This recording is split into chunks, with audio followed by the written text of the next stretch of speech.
Hurts takes the snap. He's back. He's going to run. He's in! Touchdown! Jalen Hurts! The Eagles are just devouring the Giants. And it is A.J. Brown again! Another touchdown!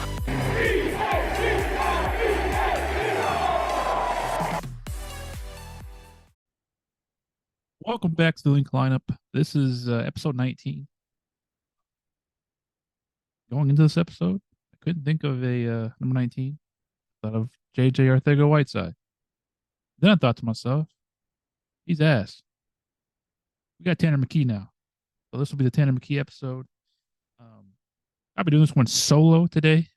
Josh was in, I think, Puerto Rico, celebrating, doing a bachelor thing for one of his friends. And Bryce has school. And I just want to push this episode out because I want to talk about the Eagles. And I didn't want to make one episode this week. I wanted to talk about this one and then kind of go in depth for the upcoming Commanders game. So yes, let's talk about it. Eagles win 31-17. Funny enough, this is the score I predicted probably the past 4 weeks. And this past week I said 31-21. And she just stuck with it. It was going to hit. And this is why you stay consistent with your bets. If you do like a final score prediction, it will hit eventually. And I am living proof. Walking away from this game, biggest takeaway was, I don't know what the biggest takeaway was, because I feel like this team, the Dolphins, are kind of fraudulent in a way. The teams they have beat versus the teams they lost to. They lost to the Bills, lost to the Eagles. Got beat by double digits in both those games. Yeah, they put up 70 points against the Broncos. But ain't like, it's difficult to put up 70 points in the NFL. That's why you don't hear it happen often. In fact, I think that was like the second time in NFL's history 70 points was put up. But I will have somebody fact check that one for me. But so this is an explosive offense. I mean, Tyreek Hill is fast. Raheem Mostert, fast. Jalen Waddle, fast. But I feel like Sean Desai had a great game plan going into the game. One of the things that I took away while I was watching it is, the Dolphins run a lot of motion offense, like pre-snap motion. And if you watch games before this game with the other teams they played against, you'll notice that the defensive back will follow the player that's in motion. Whereas this game, it felt like the Eagles didn't care that somebody was in motion. They didn't care. They didn't follow them. They weren't going to, lose track of where they were trying to play catch up, And that's where the pre-snap motions, they help out the Dolphins because they create these mismatches and basically catch the defense off guard because they're all out of sync because they're just running around. So Sean Desai had a heck of a game, considering still missing a slot corner. He was missing a starting safety. And then, like, at the beginning of the year, the linebackers were a big question mark. And now you look at this team, where's the question mark? And we'll get into the trade later on. But there's not really a question mark anymore. And I feel like part of that is due to Sean Desai's coaching. So absolute great pickup. Having him as our defensive coordinator, definitely an upgrade from Jonathan Gannon from what I've seen. And I have no complaints. The only complaint I had was the bracket coverage on Tyreek Hill, and I feel like Terrell Edmonds just did not expect either Tyreek Hill to be that fast or for Terrell Edmonds to not have it in him. But overall, good game. Good game for the Eagles defense. They held the Dolphins to 10 points. They scored 17 points, but 7 of them came from the pick six that we will talk about later on. I mean, the defensive line just phenomenal performance. Hassan Reddick didn't have a sack, had 2 tackles for loss. He was great against the run game. You saw them run him a couple times, and he didn't let anything happen. It was beautiful. Josh Sweat had 2 sacks. Nolan Smith had a sack. Fletcher Cox had half a sack. Jordan Davis had half a sack.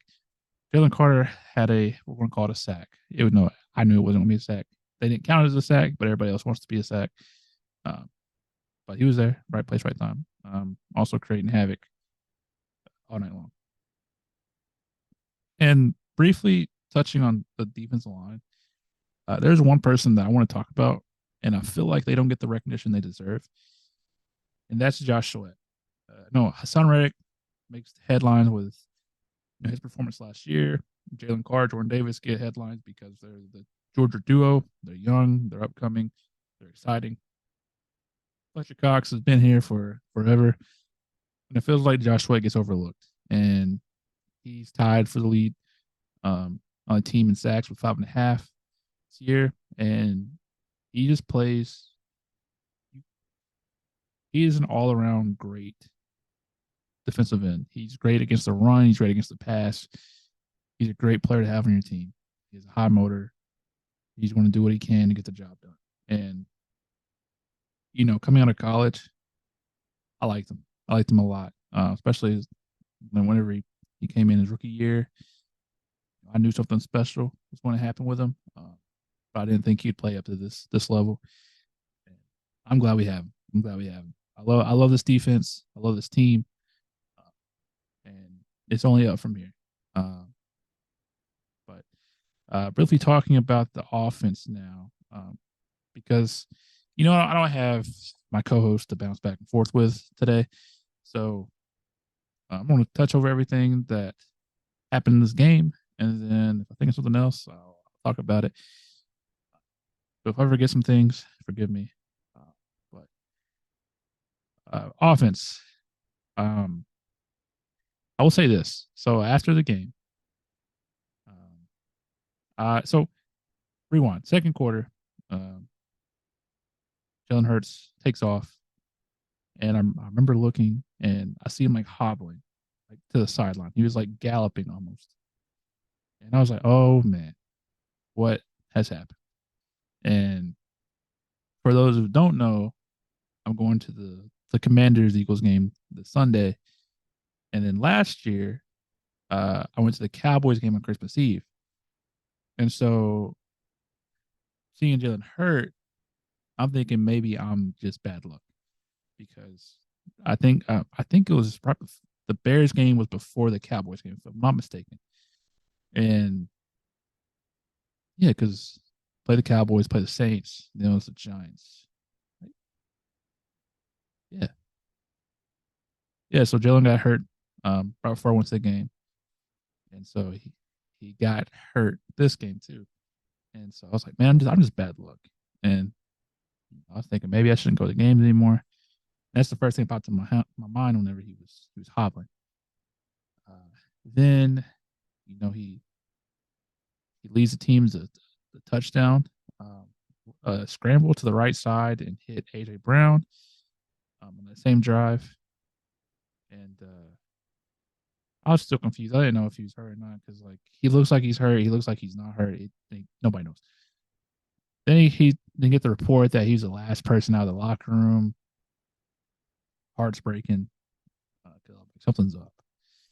And plays the game. And in the second half, he played phenomenal. I believe the touchdown, the pick six, came in the second half, which is it was just a crazy sequence there.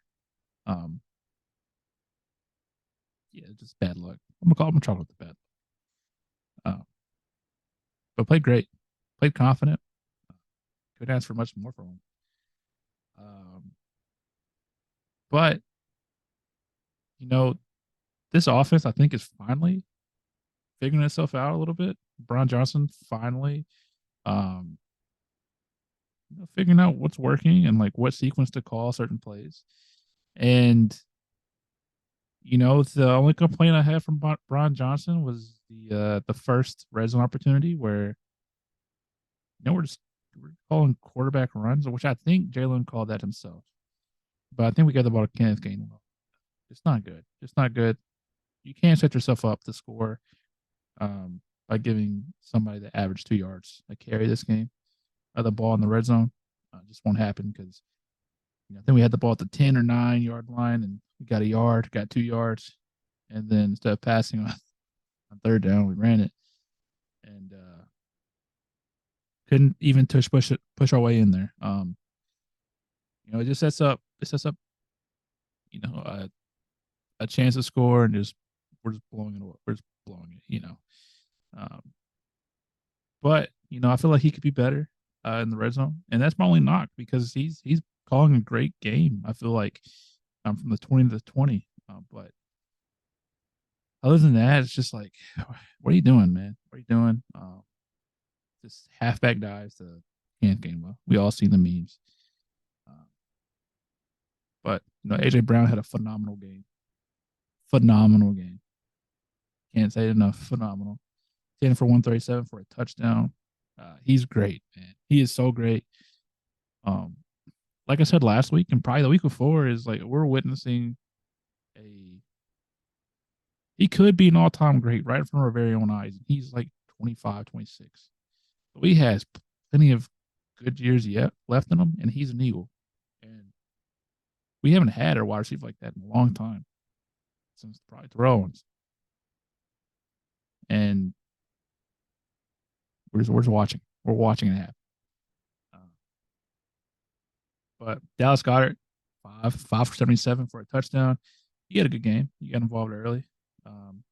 So it was good to see him continue his production after a slow start. Devontae at 4 for 49. It is what it is.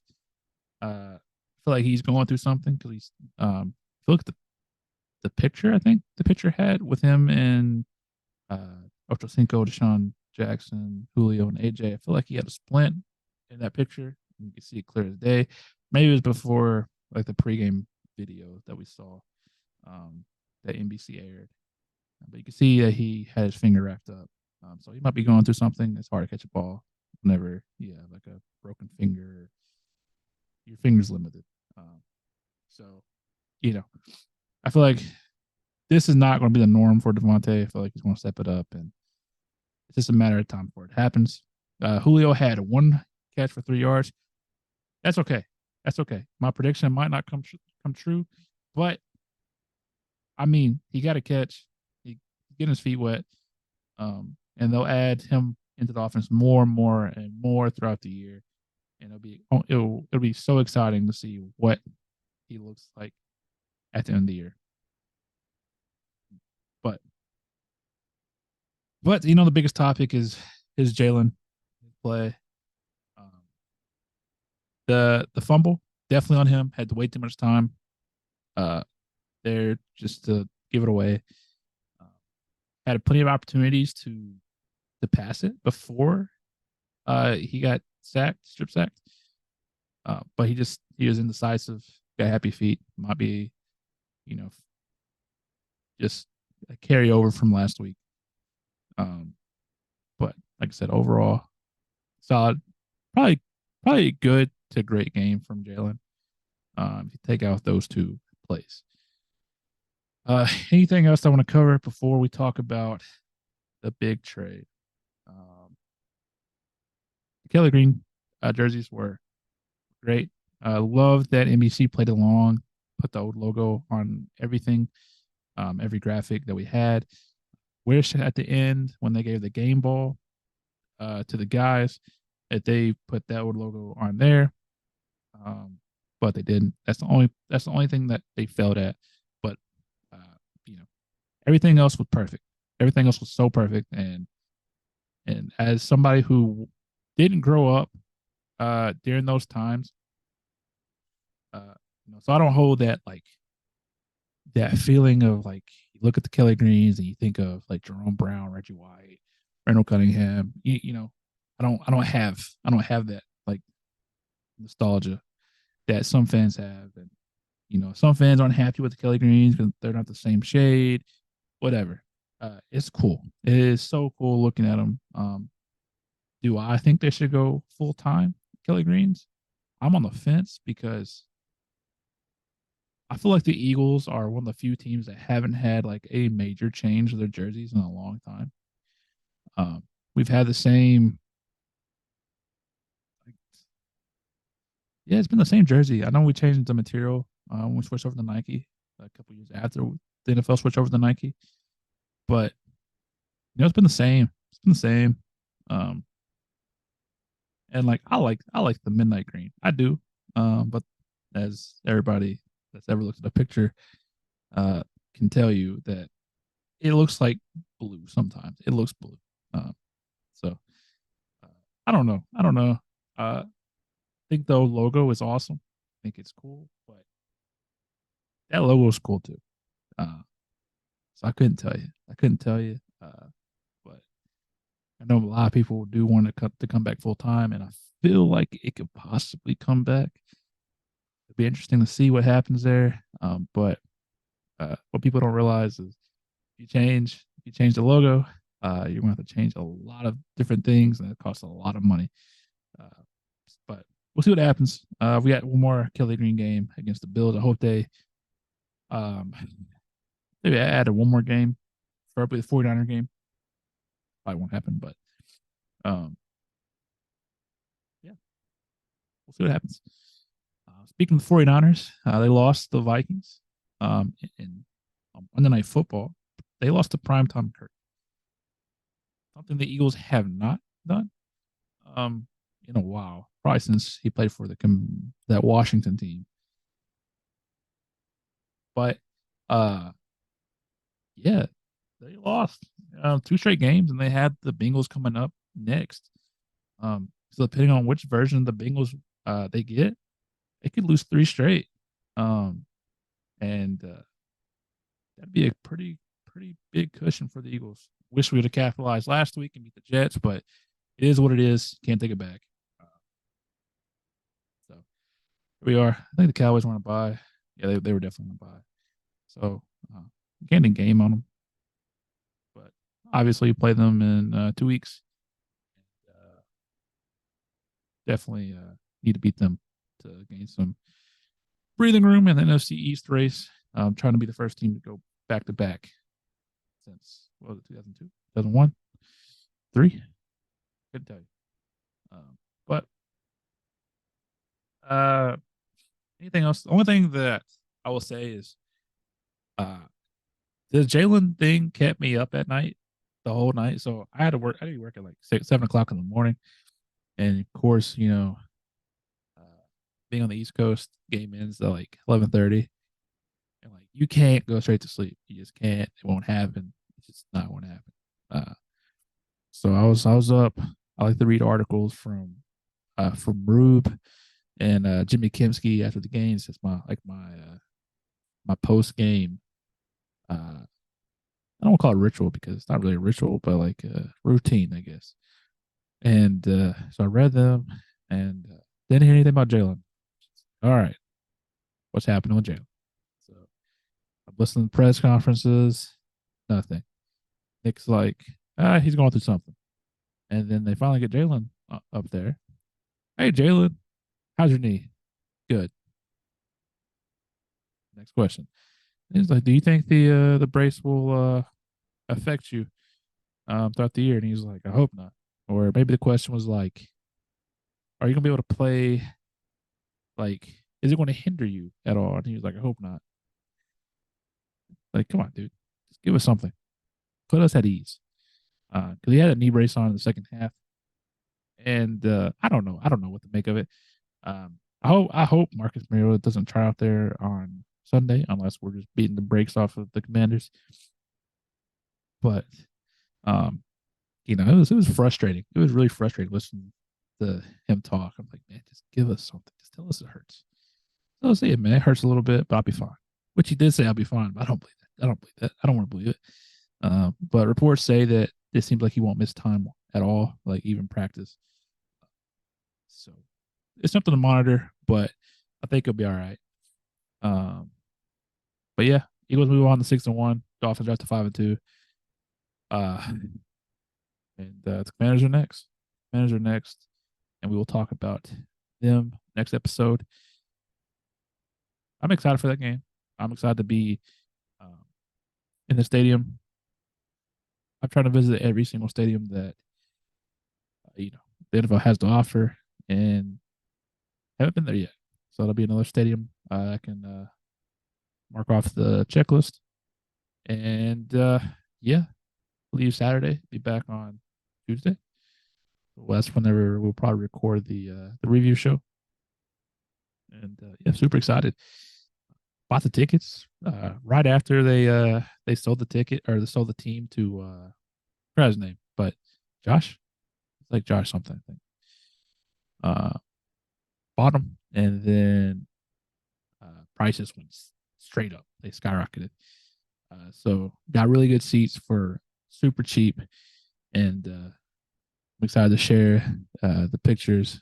Maybe get hopefully good video or two, because Tampa game I tried to record us scoring a touchdown every time something bad happens. So I might not whip out the camera.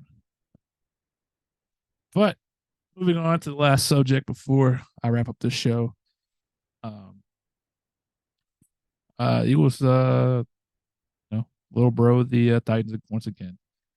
We traded a 5th and a 6th round pick with Terrell Edmonds for Kevin Byard. And yeah, it seems like everybody is wondering why the Titans did what they did. I understand why they did what they did. Obviously, as a fan, you probably wouldn't like it. But they're rebuilding. He's 30 years old. They're just trying to get as many picks as they can. It's one of the things about the business that sucks. It's still stupid, but it's one of the things that suck. And they got a stud safety in Terrell Edmonds. So wish him the best of luck there. We got a hometown kid coming back to Philly, and he may not be the all pro caliber player he was, but he's definitely has plenty left in the tank. And he doesn't have an interception yet this year, but I was listening I forgot what I saw on Twitter, but I think it was Jeff Fisher. He said that this year he's kind of playing with he's playing with younger guys, and he's spending most of the pre-snap lining guys up and getting them set up, and he's not even paying attention himself. So he's missing out on opportunities that he may see pre-snap. With the Eagles, you got Darius Slay, who's 33, right? 32, 33. James Bradbury, who's 30. And then Bradley Roby, who's also like 32, 33. So he shouldn't have issues getting them lined up. A lot of people wanted maybe like a younger safety. But you look at it like this. He is going to mentor Reed Blankenship and Sidney Brown. And once his time comes, we'll have Reed and Sidney. And you can't ask for much more than that, to be honest. Howie seems like he has like a plan. So Fletcher Cox retires, he has Jordan Davis, Jalen Carter. Once Lane Johnson retires, we drafted Tyler Snead, but we have to see him kind of play tackle. Once Darius Slay retires, we have Josh Jobe, but we also have Eli Ricks and Keely Ringo, who's developing. Man, I forgot about Eli Ricks. Let's touch on him real quick. So Eli Ricks, I saw this tweet, and it was like he was targeted 3 times, didn't allow a single catch. And he played solid. He got that 4th down pass breakup on Tyreek Hill. I feel like people are definitely blowing in that proportion, but Tyreek Hill saw who was guarding him, and he didn't make the play. Eli Ricks had a great pass breakup. And what that's going to do is it's going to raise his confidence even higher than what it probably is. He seems like he's like I don't want to say cocky. because it sounds negative, but he seems like he's a cocky player, and that's like a good thing because he seems like he can at least back it up. And from the snaps I've seen him play, he's played pretty well. So the future is bright for this team, and I can't wait to see where it goes. But like I said, Kevin Byers want to mentor those two young guys. I mean, Reed's probably, I think, 25, 24. Steve Brown's saying, or probably 23, 22. So the future is there. You got a mentor, and it's beautiful. It's a beautiful thing. But as a wrap up, I'm going to thank the listeners on like Spotify, Apple Podcast, Amazon, Google, wherever you listen. Thank you, because I didn't know that this show would be as successful on these streaming sites as I thought they would be. Whenever I first started this platform, I wanted to create a community, and just of Eagles fans that we could talk about the Eagles together, and not one person's smarter than the other. It's like a very positive community, and I didn't expect really anybody to listen, but I like to record just because I like to talk about the Eagles, and I have a few friends that know like football, but it's nice to talk about something you're passionate about, and so that's why I do it.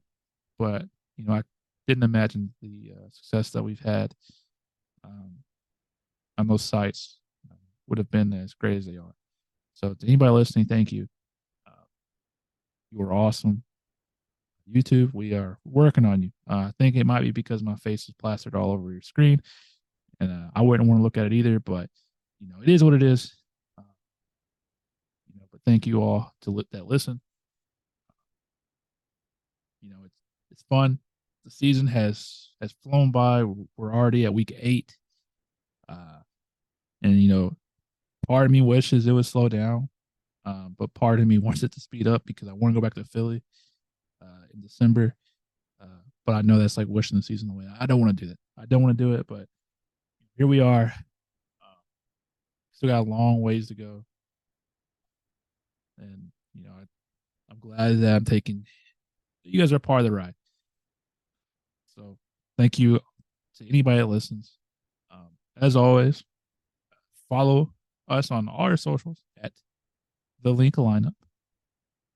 Trying to get more active. TikTok thing, I don't know what I want to post on there. I don't know what to post. You can follow us. You can follow me on X at Cardiac Chase.